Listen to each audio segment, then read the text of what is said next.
Broadcasting from the business capital of the world, this is the Podcast Business News Network.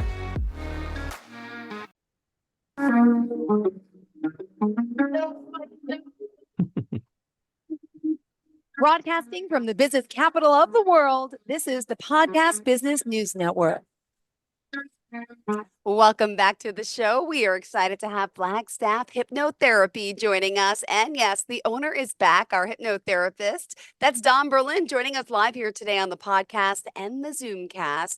Flagstaff, well, yeah, we're talking about Arizona. That's where he's from, hence the name of his company. And we are excited to have him back here to really explain how this works and how helping you use the power of your mind can really help you achieve so much.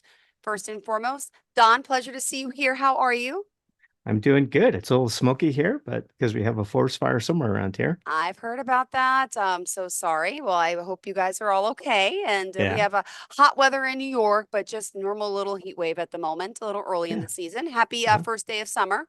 Oh, thank you. Didn't know that. Yes, it is the summer solstice, only because my 7-year-old told me. But Oh, tell us okay. a little bit about yourself and what it is you do, Don.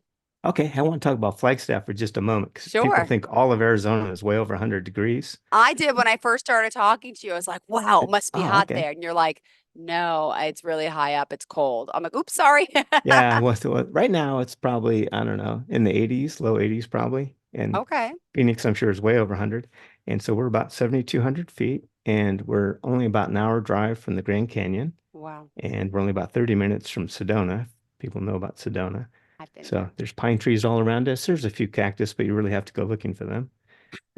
So just to put everything in perspective, that's not always, and the last couple of years, we set, I think we're the second snowiest city in the United States. Whoa. That's another Yeah. fact I just learned today. Oh my goodness. Didn't know And that. our ski area was open until the first weekend in June. So God bless. My goodness. So what is the temperature right now? I know it's foggy, but what is the temperature? I want to say it's in the low 80s, Wow. Okay. maybe Amazing. mid 80s. Yeah. So I get calls all the time. I used to order stuff from someone in Minnesota, and she would call me in the middle of winter, and she goes, "Oh, it must be so warm where you are. It's so nice." And I have to tell her, "Well, I look at it and find out that we're actually colder than you are." Anyway, Amazing. And yeah. where are you from originally? I'm originally from Phoenix, which is, Hot, hot, hot. yeah, it is. It is. It's like living in a dryer. Um, and so, but then I only lived there for about half my life. And then I got a chance to go to physical therapy school in Flagstaff, where Northern Arizona University is. Graduated from physical therapy school in 1986, got involved with orthopedics, and along the way lived in Tucson. I lived in Durango, Colorado, and then a little place called Aztec, New Mexico. And but then I got a chance to come back to Flagstaff because there's actually jobs. Got a job in 1989, so that's so many years ago, uh, and been here ever since. Oh my goodness. Yeah, Wow, and what a backstory. I feel under-traveled right now. I'm from New York. I've only done, let's see, Florida. I'm going to North Carolina, South Carolina with my kids next week. But oh, I've nice. I've done Arizona, I've done California, but I've never checked Uh, out Colorado. I've never done, oh my God. There's so many yeah, places I want to see. I did see Sedona though. So wow. there you go. Wow. Yeah, So you land in Flagstaff. yeah, and Tell us a little bit so about your background about hypnotherapy and how you got started. yeah, so being a PT is what got me into that. So somewhere in the uh, probably early 2000s. I worked primarily with sports and orthopedic issues, but I started to get a bunch of people with chronic pain. And so the orthopedic people and sports people would have definite goals, and they would not talk so much about their pain. They were focused on where they could go. Mm-hmm. And the chronic pain people were a different population. So they were focused mainly on their pain and how many things were wrong in their lives. Okay. And I tried all the usual stuff I would do, and it just didn't work more than maybe a couple of days. So then it became quite evident, okay, I need to do something different. This chronic pain is a different thing than these orthopedic injuries. So Yeah.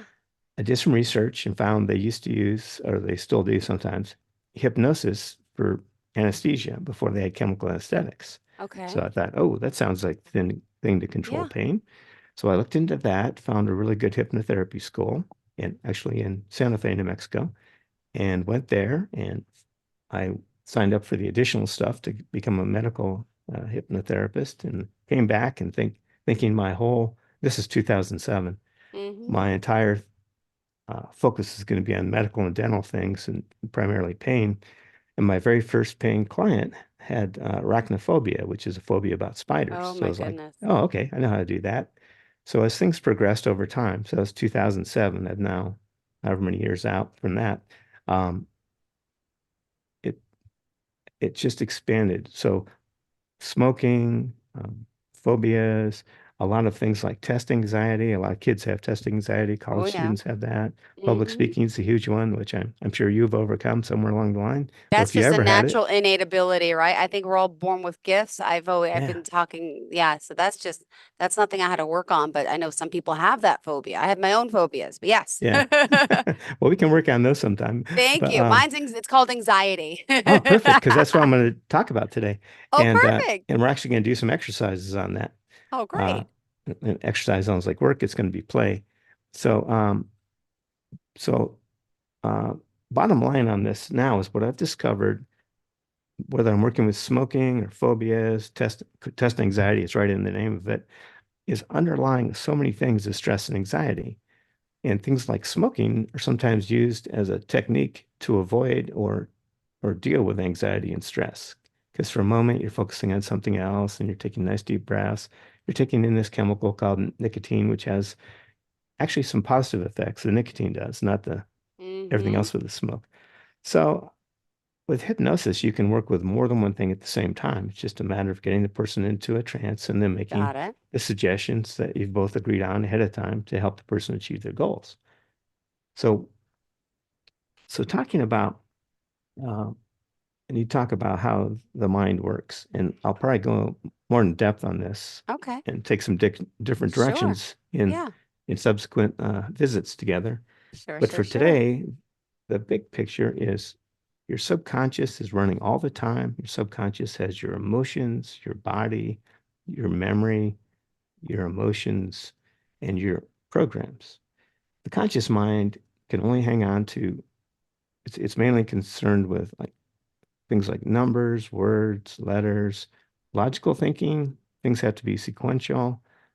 It's also very limited. It can only deal with about, say, a phone number worth of information in a second. And that's everything you can observe here, everything going on around you. You can only focus on just a few things in a second. You can only, if the conscious mind, if you're look in your conscious mind, you can't be focusing on what's going on elsewhere. Okay. And so that's some of the techniques we use to work with stress and anxiety. Um, and so the word mindfulness is like all over the place and can have different meanings. But basically, it's focusing on where you are in this moment in time. So something happening, something you can focus on in this moment. And that's what we'll be using to work with stress and anxiety. Mm-hmm. Meditation is quite similar and it can overlap. So that comes up a lot. So with meditation, you're basically focusing on something like you're focusing on God, you might be focusing on a candle, you might be focusing on love, you might be focusing on something in the future or the Okay. past. It's wherever you bring your attention. So there's a really big overlap between that and mindfulness. Mindfulness tends to be more in the moment. Mm-hmm. Meditation can be in the moment, but it can be elsewhere. You can also be what's called empty mind, where you just sit there and let your mind go completely empty. So in a sense, you're not focusing on anything. You're seeing what happens if you focus on nothing, which, and it's an interesting experience if you've ever had that. Um, Yeah. so the one thing you have with you at all times is your breath. So it's always there. So that's a tool you can use. Okay. So anyone who's taken yoga has probably been exposed to part of it where they'll go, okay, I'm going to breathe in for a count. And lots of times they'll use four, but it could be a different number. And so you breathe in and someone's counting. And then so you breathe in for four. You're going to hold it for four. You're going to breathe it out for four. Sometimes at the bottom, what I call the bottom, between the exhale and inhale, they may count and you actually have to hold that position Okay. with basically no breathing. So have you done yoga? Are you familiar with that? Years ago, I used to do Pilates and yoga. I don't breathe properly now, and I Huh? don't do yoga now. I don't even go to the gym now. I just raised two kids and I work a lot. So hence Yeah. the heightened anxiety. But Ah, okay, okay. I remember breath work. I do remember it, but doesn't Well, mean I do good. it though. Well, the nice thing about it is you can do it anywhere. Okay. You're in New York. I don't know if you ride the subway or not, but if you're in a place where you can, subway's probably not the best place to close your eyes and really go inside. Right. So probably no subway. Yeah, well, Um, I don't live in the city anymore, but I used to. So yeah, I oh, live out okay. on Long Island now. But yes, I Okay. long You get drives. the scenery behind you there. Amazing. Yes, So if you're okay, we'll be a subject and you can see how it goes. absolutely. Would love to. And then the viewers can just follow along and use these techniques. So the conscious mind can only focus on one thing at a time, which means you're going to have to close your eyes if you're going to focus on something else. So Okay. even the sound of my voice or your breathing. So the first thing, I'm going to do the thing that most people have experienced somewhere. So, and I'm going to use the number 4. So I want you to just, and you are Am in I closing my control. eyes? Am I Yeah. closing my, okay, okay. Yep. And so just a reminder, you're in control of your breathing at all times. So no matter what I'm saying, just keep breathing. So, but we'll act as if you're following my voice. So go ahead and inhale for the count of 4, 2, 3, 4. Hold for 4, 2, 3, 4. Exhale for 4, 2, 3, 4. Go ahead and inhale. 1, 2, 3, 4. Hold. 1, 2, 3, 4. Exhale. 1, 2, 3, 4. Now I'm going to be quiet. Just do it yourself for a few breaths.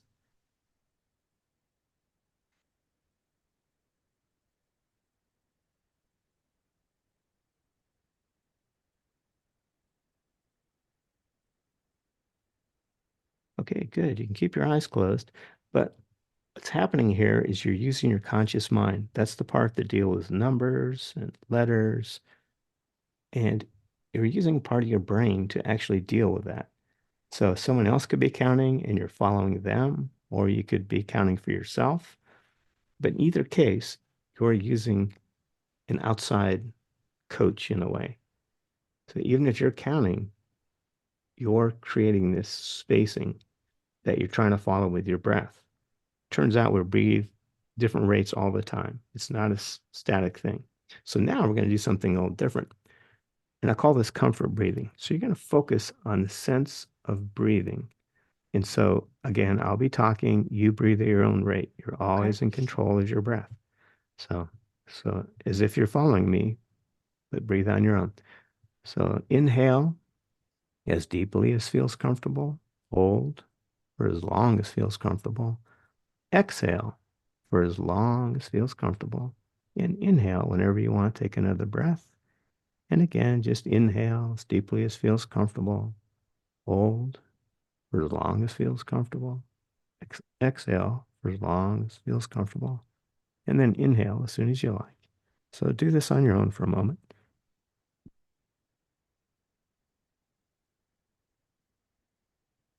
And while you're breathing, I'm going to talk a little bit.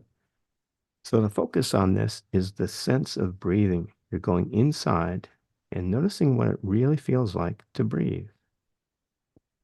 Usually we are not aware of our breathing at all, and yet it's going on all the time. And breathing is the place where the conscious mind and the subconscious mind meet. So all the regular programming, all your entire body, your physiology, all that is run by your subconscious. So typically, we don't have to think about breathing. It just happens. However, anytime you like, the conscious mind can step in and say, I'm going to hold my breath. I'm going to take a deeper breath. Now I'm Yeah. confused. I'm like, wait, should I be breathing? Should I not? Am I? No, you breathe. You breathe. I know, but I'm like, okay, wait. Yeah. So when you're, Anxiety. yeah. So let's go back to that for just a moment. So just totally focus on your breathing at your own rate and just have that sense of what that feels like to actually notice your breathing. And it's all going to be comfortable. You might need to remind yourself that you're totally in control of your breathing. How's that feel? Good. but I'm nervous about missing a breath. And I'm like, oh my gosh, I have to breathe. I have to breathe. I'm getting like nervous. Yes, I'm one of those. So, Uh-huh. okay. And sometimes, right now, you're on camera and being recorded. However, We lost our guest. It happens. We'll be right back with more. Are you looking for even more of the podcasts and hosts that you love? The Podcast Business News Network is proud to announce that you now have even more ways to listen live. Check out the MyTuner Radio, online radio box, and Simple Radio apps on iOS and Android, or find us online. Search for Business News Network on mytuner-radio.com, or search Podcast Business News Network on streama.com and onlineradiobox.com/US. Take your podcast on the go and don't miss a minute of the action.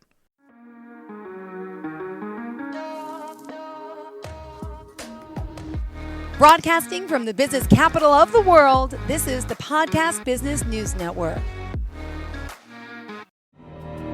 For nearly 2,000 severely injured veterans, everyday life has become filled with barriers. Day-to-day simple tasks can become pretty daunting. I have to carry my chair up 2 flights of steps or have somebody do it for me. What scares me the most is just the falling. When I'm struggling with my house, I think, to have that one great barrier just knocked down, it's crucial. Home for Our Troops is a wonderful nonprofit that builds a Mortgage-free, fully adaptive, handicap-accessible house. And there's no catch. It'll be our very first home that we've ever owned. This is a game changer. This is where your life begins again. We need you to join us in completing this important mission. Please visit hfotusa.org and help build homes and rebuild lives. Because of you, everything's going to be okay.